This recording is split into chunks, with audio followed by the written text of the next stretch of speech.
Well, for Isn't That Weird, let us now turn to the great Senator Ted Cruz, who's speaking to Caitlin Collins on CNN about the alleged shooter of Charlie Kirk, Tyler Robinson. Now, Ted Cruz is going to say some really interesting things. I actually don't want to set it up too much. Let's just hear what he says about the bullet casings that were found. Yeah, as Todd Blanche, the Deputy Attorney General, just said, right now they don't have any evidence of an organization. Obviously, they're still looking into this. But on the bullet casings, I don't remember there being a transgender one on there. I remember him saying there was one that said, if you can read this, you're gay. It was referencing internet memes. But on what you just said there about investigating, there is. Hold on a second, Caitlin. There is a transgender one. If there is funding, hold on, Caitlin. Caitlin, there is a transgender. There's a reference to. Do you see my bulge, which is, I'm told, is an online meme for transgenderism?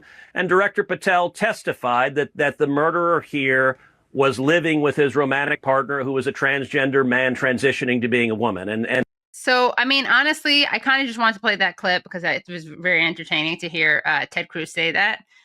Do you see my bulge? But the truth is that apparently, and I don't know about this stuff, but apparently that's a reference, if anything, to online furry subculture, not transgender subculture. So he's got to get his subcultures and memes straightened out.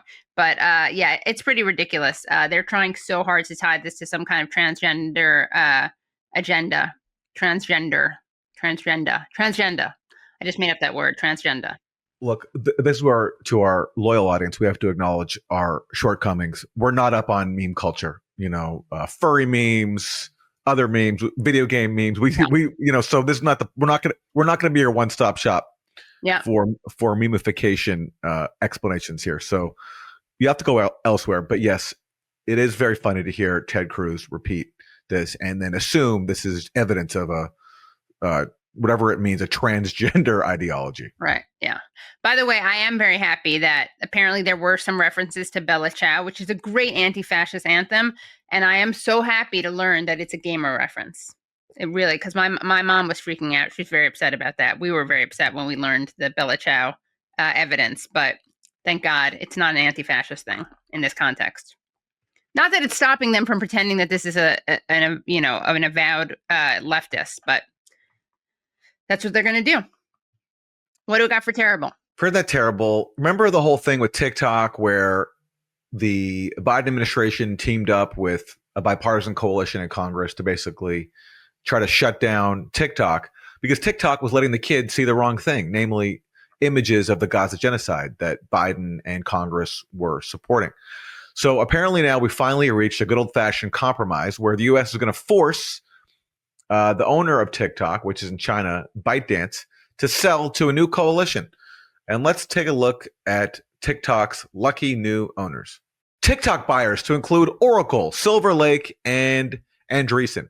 So who is Oracle and Andreessen? Well, that's a reference to Oracle, which is owned by Larry Ellison, mega billionaire who just got his son to buy CBS News, which his son is then going to turn over apparently to Barry Weiss of the famine-denying so-called free press.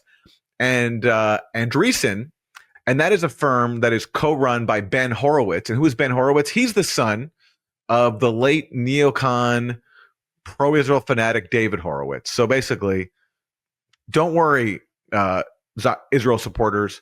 TikTok will soon be in safe hands, and the kids will no longer be able to share and see images of the Gaza genocide that our tax dollars are supporting, thanks to the good old-fashioned free market, which in this case involves the U.S. government interfering in the free market and saying you cannot operate as a company because you're undermining our support for Israeli genocide. So that is the result of the whole TikTok controversy. Wow. Well, good job. Good job, Zionists. And as we're going to talk about with Chris Hedges in today's interview, Larry Ellison is not just buying up TikTok and CBS News. He's also now trying to launch a bid to buy Warner Brothers Discovery, which owns CNN. So if we're lucky enough, everybody, in the wonders of our free market system, right, where just like the most entrepreneurial people manage to succeed and the best ideas win, a pro-Israel fanatic will be controlling TikTok, CBS News, and maybe even CNN as well. Wonderful news. All right, for a bonus, isn't that terrible? I want to talk about Bernie Sanders. Now, Bernie Sanders just belatedly acknowledged for the first time that what Israel's doing in Gaza is a genocide after he long disputed that characterization. But there's been so many experts. The UN Commission of Inquiry on Palestine just became the latest. There are many more human rights groups, including inside Israel, that have called this a genocide. So Bernie Sanders finally has come out with a statement calling it a genocide. And, look, I do say better late than never. And I do appreciate the efforts that Bernie Sanders has made to stop the genocide. He tried to push through measures in Congress to block arms sales to Israel. That's a good thing, and he deserves credit for that.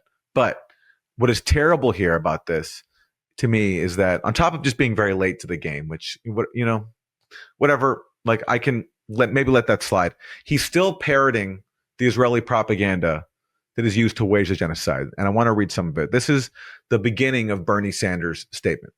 Hamas, a terrorist organization, began this war with its brutal attack on October 7th, which killed 1,200 innocent people and took 250 hostages. Israel, as any other country, had a right to defend itself from Hamas. So even in this very short passage, you have a number of just factual mistakes. First of all, on October 7th, it's worth stressing, the death toll was not 1,200 innocent people killed by Palestinian militants. This is actually a doubly false statement. First of all, not all of those 1,200 were civilians who are innocent. Hundreds of them were soldiers enforcing a brutal occupation and siege of Gaza. So you can oppose their killing if you want to, but you can't say they're just innocent people, just bystanders. No, they're enforcing a siege of Gaza, and people under siege, people under military occupation have the right to resist. So they're combatants. They're not innocent civilians. Now, what makes this doubly false is the fact that not all these 1,200 people were killed by Hamas. Right. We know, because this has been confirmed by witnesses and by Israeli media as well, that Israel enacted the Hannibal Directive and killed some of its own people. We don't know how many, because Israel's allowed no independent investigation. But we know that Israel killed at least some of its own people. So Bernie Sanders' statement there about the death toll is doubly false. He's also wrong, I think, just when it comes to substance, in saying that Hamas began this war. You can only say that if you ignore the decades of military occupation, ethnic cleansing, massacres, and siege that precede October 7th, which is what Israel did to the Palestinians, especially in Gaza.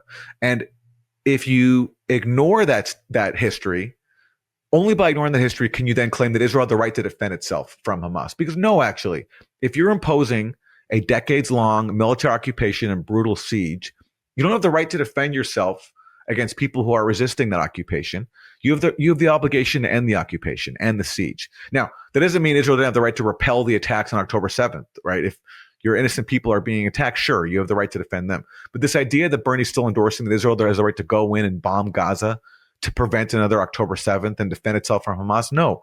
If you're an occupying power, your obligation is to end the occupation. So what's terrible here about Bernie is that even in his belated recognition of the genocide, and even for all the laudable things he does to try to stand up to genocide, he still props up the propaganda of Israel as it wages that genocide. And that is what is terrible still about Bernie Sanders' statements. And whoever is writing them for him, I really hope that they see this and can rethink the wisdom of what they're putting out there. Because honestly, I think it'd be better if he just said nothing than saying stuff like this.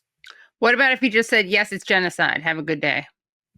Well, yeah, exactly. You can hire us, Bernie. Ali Abunimah had a really concise response to this, summarizing Bernie's argument. And this is what Ali said. Bernie Sanders, TLDR, yes, it was a Holocaust, but the Jews started it. And that's right. Bernie's still blaming Palestinians for the genocide that he's only now belatedly acknowledging. That is true, and those are powerful words from Ali Abunimah. I don't think, though, he'll be hired by Bernie. Ali, if you're watching this, I just don't want to get your hopes up.